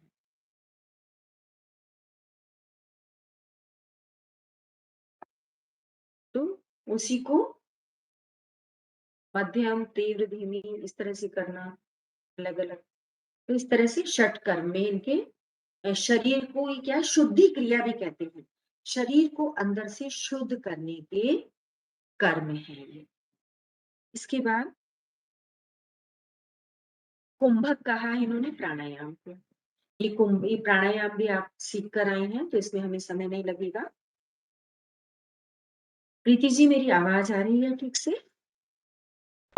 Yes, madam. ठीक है। तो इसमें, हाँ, तो इन्होंने जो बताए हैं 8 प्राणायाम बताए हैं, इनको कुंभक कहा है। अब प्राणायाम भी 3 आपने जाना होगा, उसमें पूरक होता है एक, श्वास को पूरा भरना, एक होता है रेचक छोड़ देना, और एक होता है कुंभक रोक लेना। तो इनको इन्होंने कुंभक ही नाम दे दिया है प्राणायाम, क्योंकि प्राणायाम में 3 विधि होती है, पूरक, रेचक, कुंभक, तीनों चीजें होती है। आपने वो प्राणायाम करते हुए जाना होगा। जैसे लंबा भर लिया, पूरक कर लिया हमने, फिर हमने रोक लिया उसको, कुंभक हो गया, फिर हमने छोड़ दिया, रेचक, यानी बाहर निकाल देना। तो इस तरह से ये श्लोक एक आता है इनका 8 प्राणायाम का। सूर्य भेदनम उज्जाई, शीतकारी शीतली तथा, भस्त्रिका भ्रामरी मूर्छा, प्लावनी अत्यष्ट कुंभका। ये 8 कुंभक हैं। अब सूर्य भेदन, जैसे अभी मैंने बताया, सूर्य नाड़ी, कौन सी नाड़ी बताई है मैंने? सूर्य नाड़ी बताइए। आकार किसको बताया है, कोई बताएगा मुझे? अभी हमने राइट जाना, नॉस्ट्रल। हाँ, राइट नोस्ट्रिल, वेरी गुड। और ये सूर्य नाड़ी, यहां से जब हम श्वास भरते हैं, ये हमें गर्मी देती है, और इसको ही यमुना भी कहा है, पिंगला कहा है, पिंगला पिंगला। नाड़ी। जी हाँ, वेरी गुड, बहुत अच्छा। पिंगला नाड़ी कहा है, ये नाड़ी हमारी जो मुख्य हमारा मूलाधार चक्र है, वहां से नाड़ी अलग होती है और फिर दाएं इस तरह से कमर के पीछे से पूरा ही आते हुए इस तरह से बीच में यहाँ आकर, यहाँ से फिर ये दिख रहा है ना आपको मेरा फेस, यहाँ माथे पर यहाँ आकर मिलती है, जहां बिंदी लगाते हैं उसके निचले भाग। तो ये हमारी राइट सूर्य नाड़ी और ये है चंद्र नाड़ी। तो जब राइट नाड़ी से श्वास भरते हैं और फिर उसको थोड़ा सा रोककर हम चंद्र नाड़ी से छोड़ते हैं, यानी बाई नासिका से छोड़ते हैं, तो ये सूर्य भेदन प्राणायाम होता है, अर्थात कुंभक होता है। सूर्य भेदन प्राणायाम ये अधिकतर जो किया जाता है सर्दियों में किया जाता है, शरीर में गर्मी लाने के लिए किया जाता है। कफ कोल्ड जिसको ज्यादा हो उसको अधिक देर बताते हैं कि इसको कीजिए, ठीक हो जाएगा। सर्दियों में कफ कोल्ड हो जाए तो इसको कर लेने से ठीक हो जाता है। मौसम चेंज होता है उस समय भी कफ कोल्ड बढ़ने पर इसको करने से। तो सूर्य भेदन प्राणायाम, ठीक है। इसके लाभ ये बताते हैं सूर्य भेद के, जब तक सिर के केसों के अग्रभाग से पैरों तक समस्त वायु का निरोध न हो तब तक सूर्य भेदन प्राणायाम करते रहना चाहिए और प्राण वायु से ईड़ा नाड़ी से यानी इसका रेचन करना चाहिए। और इसका फल कहते हैं ये कपाल को शुद्ध करता है, हमारे कपाल, ये माथा जो है ये कपाल कहलाता है, ये इसको शुद्ध करता है और 80 प्रकार की जो वायु रोग होते हैं उनको भी नष्ट करता है। और साथ में जो भी पेट में मल से उत्पन्न कृमि है, कीड़े हैं, वे भी इससे नष्ट हो जाते हैं। 80 प्रकार के वात दोष कहे हैं आयुर्वेद में। सबसे अधिक जो बीमारी होती है वो दर्द वाली होती है, 80 प्रकार की। वात दोष होने से फिर इन दोनों दूसरे में भी वात पित्त कफ तीन है ये, इन तीनों का संतुलन ही स्वास्थ्य है और असंतुलन ही स्वास्थ्य बिगड़ जाता है संतुलन होने से। तो जब वात दोष बिगड़ता है तो हमारे कफ और पित्त पर भी प्रभाव पड़ता है उसका। तो इससे वात दोष ठीक होता है, पित्त और जो कफ पर प्रभाव पड़ता है वो भी हमारा साथ साथ ठीक हो जाता है और बहुत जल्दी होता है। कफ तो इससे बहुत ही जल्दी ठीक होता है, कफ के रोग। फिर आगे कहते हैं ये उज्जाई प्राणायाम। उज्जाई प्राणायाम भी आपने सीखा होगा। आवाज कंठ को संकुचित करके आवाज भरते जाते हैं और थोड़ा सा रोकते हैं, करते हैं और फिर राइट नोस्ट्रिल बंद करके लेफ्ट से यानी चंद्र नाड़ी से सूर्य नाड़ी को बंद कर लेते हैं, लेफ्ट से हम चंद्र नाड़ी से श्वास को छोड़ते हैं। तो इससे गले के समस्त रोग ठीक होते हैं। स्वामी जी जो बताते रहते हैं बार बार। अब इसमें जो ये बता रहे हैं कि इसका लाभ क्या होता है,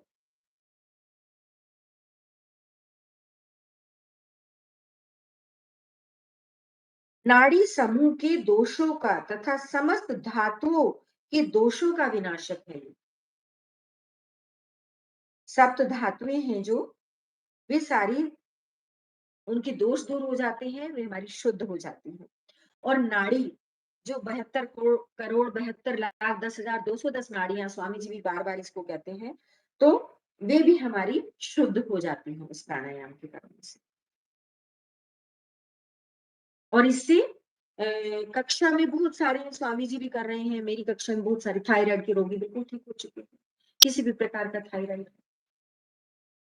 तो वे सब रोग दूर हो जाते हैं। फिर आगे कहते हैं शीतकाली, जो ठंडक देने वाले, ये शीतकारी और शीतली दोनों ही ठंडक देने वाले प्राणायाम, ये ग्रीष्म ऋतु में किए जाते हैं। जैसे सूर्य भेदन बताया मैंने, जो सर्दी में किया जाएगा, शीत ऋतु में। शीतकारी और शीतली ग्रीष्म ऋतु में। तो इसमें जीभ को चोचनुमा बनाकर श्वास को भरते हैं अंदर, थोड़ी देर रोकते हैं और फिर नासिका से, नाक से बाहर छोड़ देते हैं। शीतली प्राणायाम, इसमें दांतों को बंद करके मुख से, आपको नजर आ रहा है ना मेरा फेस भी, मुख से, Yes, अब ma'am. मैं बता रही हूँ प्राणायाम तो आप फेस देख सकते हैं इस पर रखिए। तो इसमें मुख को बंद किया हमने और इस तरह से श्वास को भरा और थोड़ी देर हमने रोका लंग्स में पूरा, फूले लंग्स, और उसके बाद हमने नासिका से छोड़ दिया। ये शीतली प्राणायाम। फिर भस्त्रिका प्राणायाम, शीतली शीतकारी दोनों का ही एक साथ में बता देती हूँ क्योंकि दोनों के एक ही है लाभ, एक ही तरह के। साधक का शरीर सबल रहता है, समस्त रोगों से रहित रहता है। इसका लगातार अभ्यास योगी इस भूमंडल में योगींद्र कहलाता है। श्री कृष्ण को कहा जाता है योगेश्वर श्वेतेश्वर। चारों वेदों के जाता थे, यज्ञ करते थे, और पूरा गीता जो है वो योग ही है। बार बार हर बहुत सारे श्लोकों में योग योग ही आया है शब्द। समत्वम योग उच्यते परिभाषा, कि सुख दुखाने लाभ सिद्धि असिद्धि सब में समता ही योग है। तो जब समत्व को पा जाते हैं तो योगींद्र हो जाता है। भस्त्रिका, भस्त्रिका में क्या करते हैं, धूकने की तरह से, जैसे लोहार अपनी जो उससे पाइप जो होता है उसका, उससे हवा को लगातार ऐसे भरता जाता है, इस तरह से धूकने से। इसको जब करते हैं भस्त्रिका को लगातार, तीव्र मध्यम धीमी गति तीनों में होता है ये, तो लेकिन अपनी सामर्थ्य अनुसार करना चाहिए, कभी भी बिना गुरु के सानिध्य के हमें तीव्र गति से नहीं करना चाहिए। तो इसमें इससे क्या लाभ होता है, इससे क्या है, हमारा चित्त वृत्ति निरोध होने लगता है।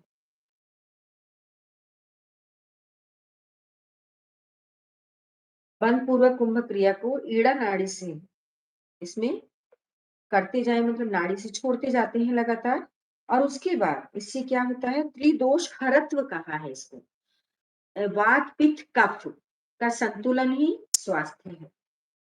तो तीनों दोष जब ये बिगड़ जाते हैं तो स्वास्थ्य हमारा खराब हो जाता है। तो इन दोषों को संतुलित करने का नाम ही इसको दिया है। तीन दोषों को में जो असंतुलन पैदा होता है, उन तीन दोषों को दूर कर देता है, जिससे कि हम स्वस्थ रहते हैं। और ये भी कहा है, फिर से शीतकारी शीतली के लिए इसके साथ ही कह रहे हैं कि उष्ण प्रकृति के लिए हितकारी, जिसके पित्त अधिक बनता है उसके लिए शीतकारी शीतली लाभदायक होता है। क्यों? हम ग्रीष्म ऋतु में ही करते हैं इसीलिए, क्योंकि उस समय हमारी गर्मी बढ़ती है, और अगर किसी का पित्त बढ़ा हुआ है तो उसके लिए बहुत लाभकारी है। यहाँ सूर्य भेदन वाथर कहा है इन्होंने, उज्जाई को श्लेषम हर कहा है, शीतकारी शीतली को पित्तहर कह दिया, तीनों दोषों। और इसको तीनों दोषों का, कि वो तो है ही दोनों, लेकिन ये तीनों एक भस्त्रिका प्राणायाम अकेला ही तीनों दोषों का हरण करने वाला है। फिर आगे कहते हैं भ्रामरी प्राणायाम। भ्रामरी प्राणायाम भी दो तीन तरीके से होता है, ये आपने सीखा ही होगा। इस तरह से षणमुखी मुद्रा में भी सीखा होगा। भूरे की तरह से हमने लंबी श्वास भरी और भूरे की तरह से धीरे धीरे हम श्वास को छोड़ते हुए भूरे की गुंजार करते जाते हैं। फिर मूर्छा, मूर्छा में क्या श्वास भरते हैं, थोड़ा बिल्कुल शांत हो जाते हैं। जब हमें भ्रामरी के बाद हमारा मन बिल्कुल शांत हो जाता है, तो सोचना बंद कर देता है, एक तरह से मूर्छित अवस्था हमें लगती है। फिर इसके बाद कहते हैं प्लावनी। प्लावनी में पूरी वायु को पेट में भर लेते हैं, जिससे पेट हमारा उधर पूरा भर जाता है, और फिर थोड़ी देर रोकते हैं और फिर धीरे धीरे इसको बाहर छोड़ देते हैं। इसमें पेट में भरते हैं पूरे, वैसे सभी प्राणायाम में लंग्स में भरते हैं। तो इस तरह से ये हमारे यहाँ दूसरा अध्याय समाप्त होता है। इसमें सटकर्म हमारे आगे कि पहले शरीर को शुद्ध करना है, उसके बाद प्राणायाम करने हैं, तभी हम देर तक बैठ पाएंगे और हम कुंभक कर पाएंगे। कुंभक अर्थात प्राणायाम।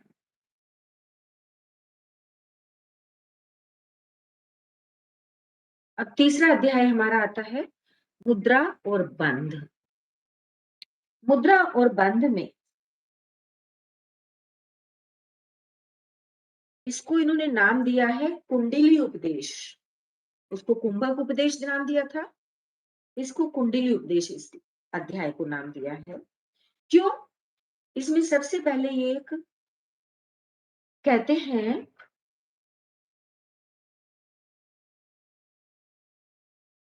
कि हम जो ये प्राणायाम करते हैं, ईड़ा पिंगला नाड़ी मैंने बताई, सूर्य चंद्र स्वर, सुषुम्ना नाड़ी जो बिल्कुल बीच में है, और ये दोनों वहां से अलग और यहाँ आकर मिल जाती हैं, और इससे ही फिर आगे हम आज्ञा चक्र, हमारा आगे सहस्रार चक्र पर ध्यान लगा पाते हैं। तो उसको कहा है सुषुम्ना, कोई बहुत सारे नाम दे दिए हैं, ये सुषुम्ना नाड़ी को शुद्ध करने के लिए। जो ईड़ा और पिंगला नाड़ी, पहले ईड़ा और पिंगला नाड़ी शुद्ध होती है, जब वे शुद्ध हो जाती है तभी हमारे प्राण सुषुम्ना नाड़ी में प्रवेश करते हैं, और हमारी सुषुम्ना नाड़ी जो मल से अवरोधित होती है वह शुद्ध होने लगती है। किससे? मुद्रा और बंध से सुषुम्ना पर प्रभाव पड़ता है। तो उसके लिए बताते हैं महामुद्रा। महामुद्रा में एक पैर मोड़ लेते हैं, एक पैर खोलकर पैरों को पकड़ते हैं, और उसमें यहाँ पर आज्ञा चक्र पर ध्यान लगाते हैं, उसमें बैठते हैं। तो उसको महामुद्रा कह दिया है। और इसके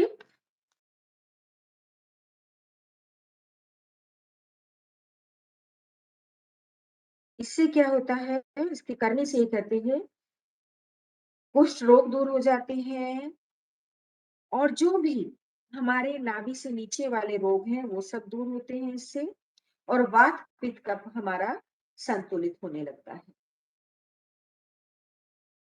और इससे धीरे धीरे अभ्यासी जब लगातार करता है सभी रोगों से मुक्त हो जाता है। साधक के लिए सिद्धि प्रदान करने वाली मुद्रा बताई है, इससे सिद्धि मिलती है। जो 8 सिद्धि, अष्ट सिद्धि है ना, अष्ट सिद्धि नवनिधि, ज्ञाता हनुमान जी को बताया जाता है। तो उन वो 8 जो सिद्धियां हैं, चलिए उनके नाम मैं बता देती हूँ। अणिमा, ये सिद्धि मिलती है इसके करने से। मुद्राओं से सिद्धि प्राप्त होती है, प्राणायाम से हमारे ये हुए, जब सुषुम्ना में नाड़ी में पहुंचे उससे फिर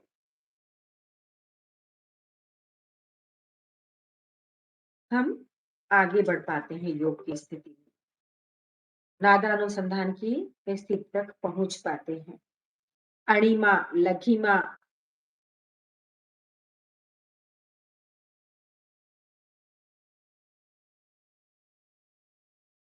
इस तरह से 8 सिद्धियां दी गई हैं।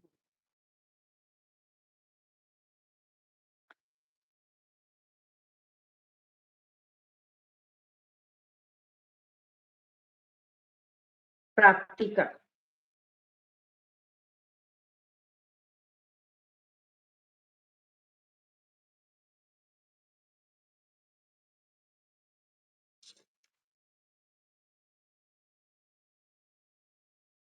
महिमा, गरिमा, लघिमा, प्राप्ति, प्राकाप्य, ईशिता और वशिता, ये 8 सिद्धि बताई है। महिमा विस्तार ले लेना, ले लेते थे हनुमान जी, अपना रूप बड़ा कर लेते थे। गरिमा, गुरुता को प्राप्त कर लेना। फिर लघिमा, बहुत छोटा हो जाना, रुई के समान हल्का हो जाना। प्राप्ति, भगवान के निकट होना, सन्निधि। प्राकप्य क्या है? अपनी इच्छा अनुसार वस्तु को प्रकट कर देना। फिर ईशिता अर्थात भगवान, ब्रह्मचर्य के पास पहुंच जाना अर्थात अपनी इंद्रियों को वश में कर लेना और भगवान के गुणों को अपने अंदर लाने का प्रयत्न करना। फिर इस तरह से फिर है वशीता, प्रभावशाली व्यक्तित्व जिससे हो जाता है वशीता कहलाता है। तो इस प्रकार की 8 सिद्धियां मुद्रा और बंध से प्राप्त होती हैं, ये कहते हैं आत्माराम जी। महाबंध, ये आपने सीखा होगा। महाबंध होते हैं 3 बंध। जब यहाँ देखिए हम 3 बंध पहले समझ लेते हैं। उड्डयन बंध, उड्डयन बंध जो होता है पेट को कमर से लगा देना, ये आपने प्राणायाम करते हुए सीखा होगा। स्वामी जी भी इसको बार बार कराते हैं। उड्डयन बंध, पेट को कमर से लगा देना। मूल बंध, गुदाद्वार मल द्वार को ऊपर की ओर अंकुचित करना, खींचना। फिर जालंधर बंध, थोड़ी को कंठकोप से इस तरह से लगा देना, ऊपर लोक लग जाना, नीचे लोक लग गया, पेट में यहाँ लोक लग गया, उड्डयन बंध। और जालंधर बंध से ऊपर लग गया, मूल बंध से नीचे का लोक हो गया। तो तीनों लोक लग जाते हैं जब ये बंध अर्थात लोक लग जाना, बांध देना। तो वह महाबंध कहलाता है। जब तीनों लोग एक साथ, बाह्य प्राणायाम जब स्वामी जी करते हैं, गहरी सांस भरते हैं, बाहर छोड़ देते हैं, पहले नीचे के बंद लगाते हैं, नीचे मूल बंद, फिर उड्डयन बंद, पेट को कमर से लगाते हैं, थोड़ी को कंठकुट से। तो बाह्य प्राणायाम कहते हैं स्वामी जी इसको। ये महाबंध है, यहाँ स्वात्मा राम जी ने इसको महाबंध कहा है। फिर महावेद, महावेद में क्या होता है? पद्मासन में बैठ जाना और हाथों से, अभी जैसे आपने एक आसन देखा था, हाथों से उठा देना, उठाना और फिर बार बार नीचे बैठना, उस मुद्रा को करना। फिर खेचरी, खेचरी होती है जीभ की मुद्रा, जीभ को ऊपर तालू से लगा देना और फिर आज्ञा चक्र पर दृष्टि को टिका देना, ये खेचरी मुद्रा कहलाती है। ये बता ही दिए मैंने। फिर विपरीत करनी मुद्रा होता है, सर्वांग आसन जैसे करते हैं उसी तरह से पैरों को और थोड़ा सा नीचे ले आना, अर्ध शीरासन भी कहते हैं उसको। तो उठाए रखना और उसमें रुकना। शीर्षासन में बिल्कुल शीर्षासन में तो पूरे हम सीधे हो गए। सर्वांग आसन में क्या करते हैं? कंधे तक का भाग पैरों का हम ऊपर उठा देते हैं, सिर और कंधे हमारे नीचे रहते हैं। और उसमें भी, उसमें लेकिन सीधा होता है, लेकिन इसमें क्या है, पैरों को हम थोड़ा थोड़ा सा नीचे लाते हैं। तो वो विपरीत करनी मुद्रा कहलाती है, क्योंकि पैर ऊपर उठ गए, विपरीत हो गई शरीर की स्थिति, यहाँ तक का भाग विपरीत स्थिति में हो गया, अपोजिट स्थिति में हो गया। फिर वज्रोली, वज्रोली में कहते हैं अपने जो शक्ति है, जो वीर्य है, उसको जो है ऊपर खींचना। फिर शक्ति चालन में वज्रासन में बैठकर भी थोड़ा सा उठाना, फिर वज्रासन में बैठ जाना, ये शक्ति चालन मुद्रा और बंध ये हैं हमारे। कुछ इसमें मुद्राएं दी हैं, कुछ बंध दिए हैं, इसलिए मुद्रा और बंध इसको नाम दे दिया है। लेकिन कुंडली उपदेश इसको नाम स्वात्मा राम जी ने दिया है, जिससे हमारी कुंडलिनी शक्ति जागृत होती है। और ये सुषुम्ना के नाम दिए हैं। कुंडलिनी शक्ति स्वामी जी बताते रहते हैं बाह्य प्राणायाम। समय है बहन, अभी हमारा लास्ट, बस थोड़ी देर का ही है लास्ट वाला हमारा टॉपिक। तो ये सुषुम्ना के नाम दे दिए हैं। सुषुम्ना नाड़ी जब प्राण संचार करते हैं तो वह ऊपर की ओर, शक्ति हमारे नीचे से ऊपर की ओर, ऊपर के चक्रों में बढ़ती है। और सुषुम्ना के नाम कुंडलिनी, सुषुम्ना, शून्य पदवी, ब्रह्मरंध्र, महापथ, शमशान, शांभवी, मध्यम मार्ग दे दिया है, बीच के रास्ते से आती है, इसलिए ये सुषुम्ना के ही नाम है, जो सुषुम्ना नाड़ी है हमारी। आगे लास्ट आपका अध्याय आ गया है। इस अध्याय में समाधि नाम दिया है इस अध्याय को। आपने पतंजलि योग दर्शन में अष्टांग योग है वह, यहाँ चतुरंग योग है, ये 4 अध्याय है। वहां उन्होंने पाद तो 4 ही दिए हैं, समाधि पाद, साधन पाद, ये 4 ही पाद दिए हैं, लेकिन अष्टांग योग कहा है द्वितीय पाद में, साधन पाद में। उसमें कहा है यम नियम आसन प्राणायाम प्रत्याहार धारणा ध्यान समाधयो अष्टौ अंगानि। एक सूत्र में बता देते हैं ये सारा। यम नियम आसन प्राणायाम प्रत्याहार धारणा ध्यान समाधि की पहले यम नियम का पालन करना है, फिर आसन करने हैं, स्थिरम सुखम आसन बताए उसमें बैठ पाएंगे, फिर प्राणायाम बताया पतंजलि ऋषि ने, फिर उसके बाद प्रत्याहार बताया, एकाग्र करना। प्राणायाम के बाद एकाग्रता आएगी, चित्त की चंचलता दूर होगी। फिर प्रत्याहार, फिर धारणा, एक जगह स्थित अवस्था, एक जगह ध्यान को धारणा को लगा देना, धारणा को एक जगह बनाए रखना, और प्रत्येक तानता ध्यान, उसको एक जगह रोक देना बिल्कुल, वह ध्यान है, इधर उधर कहीं भी हमारा ध्यान ना जाए। फिर उसके बाद बताते हैं समाधि। समाधि की डेफिनेशन है सम्यक अधीयते समाधि, जिससे ठीक ठीक ज्ञान होता है, जिसको अभी इन्होंने तत्व ज्ञान बताया है कि योगी पे साधक तत्व ज्ञान की प्राप्ति करनी है, संकल्प ले लेना है उसमें। साधक तत्व है ये, सिद्धि में आगे बढ़ने के तत्व है। तो यहाँ भी आगे कहते हैं कि नादानुसंधान, फिर जब हम ये मुद्राएं और बंध तक पहुंच जाते हैं, आगे जाते हैं समाधि की अवस्था में, सही सही ज्ञान हमें होने लगता है, अपने शरीर का ज्ञान, अपनी इंद्रियों का ज्ञान, अपने मन का ज्ञान, अपने अहंकार का ज्ञान, जो मैंने 24 तत्व आपको बताया, उन सबका जब हमें ज्ञान हो जाता है, तो फिर नाद, नाद यानी आवाज। आवाज कैसी? अंदर की आवाज, हृदय की आवाज सुनाई देने लगती है, कि उस नाद का अनुसंधान करते हैं, खोज करते हैं, रिसर्च करते हैं, फिर हम उसकी संधि करेंगे नाद प्लस अनुसंधान। तो उसमें क्या होता है, सबसे पहले जब हम करते हैं तो हमारी हृदय कक्ष, हृदय में आवाज थोड़ी सुनाई देती, अनहद नाद, अनाहत चक्र जो है वहां से अनहद नाद सुनाई देता है, आवाज सुनाई देती है। और ब्रह्म ग्रंथि हमारी खुलने लगती है, सुषुम्ना में प्राण शक्ति प्रवेश करती है, ऊपर की ओर उठती है, हृदय तक पहुंचती है, तो ब्रह्म ग्रंथि हमारी खुल जाती है, और झनझन की आवाज भी हमें सुनने लगती है। फिर दूसरी अवस्था होती है हमारी घटावस्था। उसमें क्या होता है, हमारे जब प्राण या कंठ में, कंठ कक्ष में प्रवेश करते हैं, विशुद्धि चक्र है यही हमारा, विशुद्धि चक्र हमारा जिससे प्रभावित होता है, उससे हम विष्णु ग्रंथि हमारी वहां पर है, वो खुलती है, और जिससे भेरी की आवाज हमें सुनाई देती है, फूल की आवाज। फिर आगे कहते हैं परिचय अवस्था आती है हमारी, तो उसमें जब प्राण शक्ति यहाँ पहुंचती है भूमध्य आकाश में, पहले भेरी की आवाज, फिर वो थोड़ी थोड़ी बढ़ती है, लेकिन यहाँ पर कोई ग्रंथि नहीं है परिचय अवस्था में, इस ग्रंथि के सहारे ही आगे वही आवाज थोड़ी सी ढोल का आकार ले लेती है, थोड़ी भेरी की थोड़ी धीमी होती है, ढोल की तेज हो जाती है। लेकिन ये कहाँ होती है? यहाँ पर। इसके बाद यहाँ जब प्राण पहुंचते हैं, फिर आगे लास्ट अवस्था बताते हैं, नाद की अवस्था, निष्पत्ति अवस्था। इसमें हमारी जो है रुद्र ग्रंथि खुल जाती है। ये यहाँ तो थी हमारे भूमध्य आकाश, जहाँ सुषुम्ना नाड़ी मिलती है, उसके बाद आज्ञा चक्र पर तो नाड़ियां मिलती है और आगे ऊपर की ओर बढ़ती है।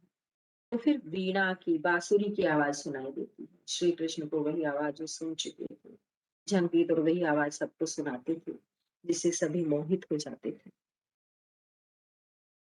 तो इस तरह से ये हमारा हठयोग प्रदीपिका का पूरा समाप्त हुआ। हाँ, किसी ने कोई प्रश्न करना है? समय भी हमारा समाप्त हो गया है। हाँ प्रीति जी। यस मैडम, अच्छा सेशन रहा। Actually it is a sort of revision, जो हम 12 दिन से सब पढ़ रहे हैं, उसी का एक रिवीजन बोल सकते हैं। Yes, collection of all the knowledge. जी, बहुत यस गहराई है, योग यस, समुद्र है। लेकिन आपने उसको अच्छे से पीपीटी में सब कंसाइज करके बताया है, तो उसको याद रखना ज्यादा इजी है। जी। जी, so thank you so much madam. किसी को कुछ पूछना है? Any question? मैडम कल हम गेरंड संहिता पढ़ेंगे ना? मैं स्टोर कर देती हूँ जी जी। मैम। कल का टॉपिक अपना गेरंड संहिता रहेगा। जी। ओके। आवाज आ रही है बहन? Yes yes yes ma'am, you're जी हाँ, ऑडिबल। धीरेन्द्र संहिता है। हम्म। हाँ, इसके बाद उसमें थोड़ा वो सप्तांग योग है, उस पर चलेंगे। फिर अभी चतुरंग योग किया है, अष्टांग योग आप सारा जान ही गई हैं? मुख्य। और गीता में तो और भी ऊपर है इससे, गीता उपनिषदों में तो, और वेदों में और भी ऊपर पहुंच जाता है। अच्छा रहा मैम बहुत सेशन। बढ़िया। यस। जी, so thank you so much धन्यवाद। Madam. Yes yes madam, thank you. Madam कल का टाइमिंग अपन थोड़ा डिस्कस करते हैं। आपको अगर 11 बजे सूटेबल होगा तो हम 11 बजे भी ले सकते हैं। नहीं 11, बहन, कल मैं 4 बजे आऊंगी। 4 4 बजे के बजे, बाद ही। ओके। ओके मैडम, जी, 3 o'clock पॉसिबल नहीं रहेगा? 3 बजे? ठीक है ठीक मैम, है, मैं हम जाकर डिस्कस बात अपन करूंगी। फोन, यस हाँ, फोन पे इसलिए डिस्कस मैम से करते मैं हैं। बात करूंगी, अगर मुझे मिल जाती है। जी हाँ? जी। छूट ली तो मैं लेकर आ जाऊंगी। ओके हाँ, नहीं तो फिर वही 4 बजे मैं घर पहुंचूंगी, तभी फिर तुरंत ही लगेगा। Okay madam, okay. ठीक है मैम, थैंक यू जी, सो मच। हम जी, डिसाइड करते हैं रात को कि कल का टाइमिंग क्या ठीक, करेंगे। ठीक है। ठीक है बहन, ठीक। जी जी, thank you so much ma'am, thank you. Right. Thank you all of you. अभी आप 5 मिनट का ब्रेक ले लीजिए, then we will proceed for our presentations.